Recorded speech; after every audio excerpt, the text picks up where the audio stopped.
का घर बर तोहरी बना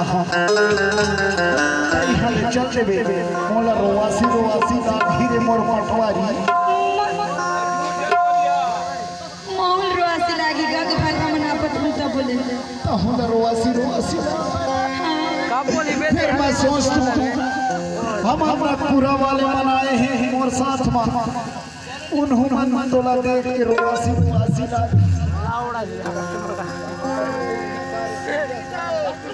ए मितैया बोलिए